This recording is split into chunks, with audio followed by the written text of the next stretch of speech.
Saudi আরব গৃহকর্মী নিয়োগের ফি আদায়ে নিয়োগকর্তাদের নিষেধাজ্ঞা জারি করেছে। ওকাত সংবাদপত্রের প্রতিবেদন অনুসারে সৌদি আরব নতুন নিয়ম জারি করেছে, যার মাধ্যমে নিয়োগকর্তারা গৃহকর্মীদের কাছ থেকে নিয়োগ, ওয়ার্ক পারমিট, চাকরির স্থানান্তর বা পেশা পরিবর্তন সম্পর্কিত কোনো ফি নিতে পারবে না। সৌদি গেজেট এই খবর দিয়েছে। নিয়ম লঙ্ঘনকারী নিয়োগকর্তাদের 20,000 রিয়াল পর্যন্ত জরিমানা এবং গৃহকর্মী নিয়োগের উপর 3 বছরের নিষেধাজ্ঞা আরোপ করা হবে এবং বারবার অপরাধ করলে কঠোর শাস্তির মুখোমুখি হতে হবে।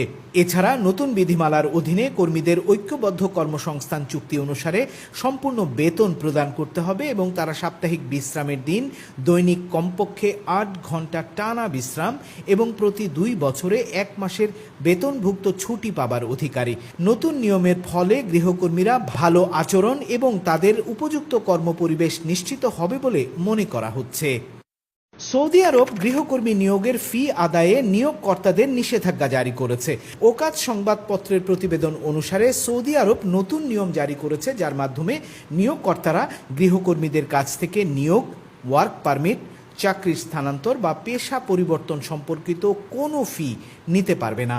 সৌদি গেজেট এই খবর দিয়েছে। নিয়ম লঙ্ঘনকারী নিয়োগকর্তাদের 20,000 রিয়াল পর্যন্ত জরিমানা এবং গৃহকর্মী নিয়োগের উপর 3 বছরের নিষেধাজ্ঞা আরোপ করা হবে এবং বারবার অপরাধ করলে কঠোর শাস্তির মুখোমুখি হতে হবে।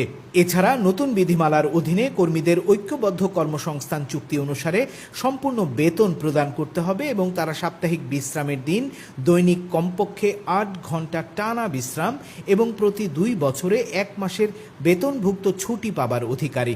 নতুন নিয়মের ফলে গৃহকর্মীরা ভালো আচরণ এবং তাদের উপযুক্ত কর্মপরিবেশ নিশ্চিত হবে বলে মনে করা হচ্ছে।